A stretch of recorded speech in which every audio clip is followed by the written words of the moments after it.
Hey there, have you ever felt like your computer is just this magical box that somehow works? You're definitely not alone. But what if you could actually peek behind the curtain? In this explainer, we're going to go from just using your computer to truly understanding it.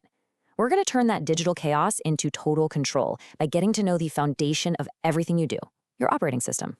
Okay, let's get into it. So here's our game plan. First, we'll meet the ghost in the machine, the software that's running the whole show. Then we'll take a tour of your digital desktop. After that, we'll learn how to wrangle all those open windows, get everything organized in a digital filing cabinet, and finally, we'll master the essential skills for managing all your files. Every single time you click your mouse, type a sentence, or save a file, there's this powerful invisible force making it all happen. That's the system software. It's the real engine of your computer. And getting to know it is the very first step to taking control. Okay, so when we talk about software, it really just boils down to two main types. You've got your application software, that's stuff like your web browser, your music player, the games you play, the programs you actually choose to use. But holding all of that up is the system software. And the most important piece of that is your operating system. Think of it as the foundation that manages everything from your files to your keyboard.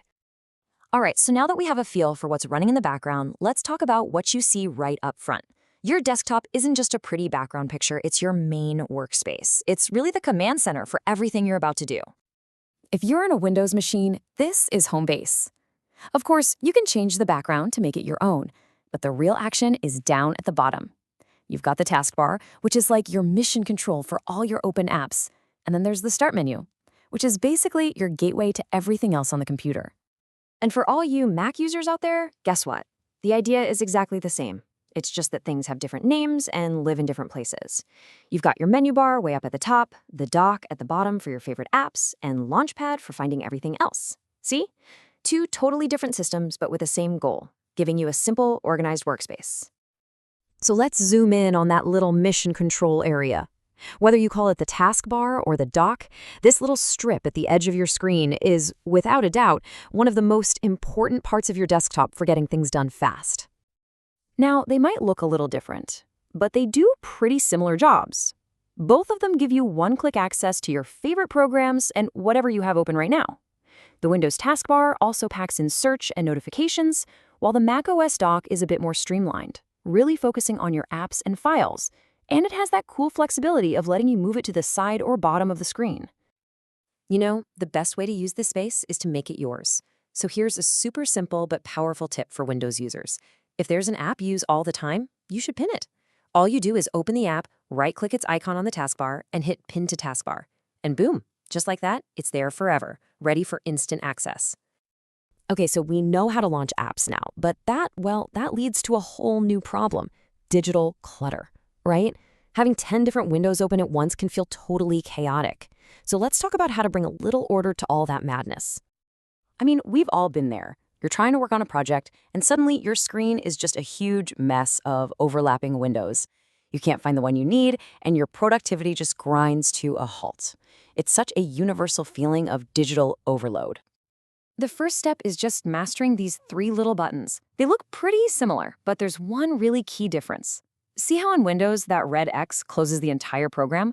Well, on a Mac, the red X usually just closes the window, but it leaves the application running in the background. That's a subtle difference, but it's a really, really important one to remember. And now for a real magic trick on Windows. If you ever need to see 2 or 3 or even 4 windows at the same time, you do not have to sit there manually resizing everything. No way. There's a built-in feature called Snap Assist that's designed to do it for you instantly. And building a perfectly organized screen is so much easier than you'd think. Just move your mouse over a Windows Maximize button. Now, don't click, just hover there for a second. A little grid of layouts will pop up. You just pick the one you want, click on a zone, and your Windows snaps right into place. Then it even lets you fill the other zones with your other open windows. It's an absolutely incredible tool for getting work done. All right, our windows are looking good. They're organized. But what about all our files? Well, the absolute best way to think about managing your files is to imagine a real-world filing cabinet. Seriously, this one little mental model makes everything else just click into place. This analogy is just perfect. Think about it. Your computer's hard drive is the cabinet itself. The big sections like documents or pictures, those are the drawers. And then inside those drawers, you create folders to group your related files together, exactly like you would with paper. It's all about creating a logical system that makes sense to you. And the tool you use to look inside that filing cabinet is called File Explorer in Windows or Finder on macOS. They're your windows into that whole digital system, letting you see, open, move, and organize absolutely everything you have stored on your computer, and even stuff you have stored in the cloud. So when you open File Explorer in Windows, you'll see these main areas. Quick Access is pretty self-explanatory. It's for your recent stuff and favorite spots. This PC, that's for files that are physically living on that specific computer. And then there's OneDrive. Now this is important. This is for files stored in the cloud, which means you can get to them from any device anywhere. Understanding that difference between local and cloud is totally crucial these days. Let's wrap things up by focusing on the practical, day-to-day things you'll be doing inside that digital filing cabinet.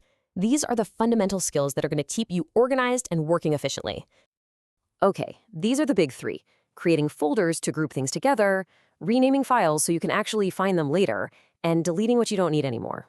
But, and this is a really important but, a word of caution on that last one. When you delete a folder, everything inside that folder goes with it. So always double check what's inside a folder before you hit delete. Here is another game-changing tip for you. Let's say you need to move or delete like 20 files at once. Please don't do it one by one.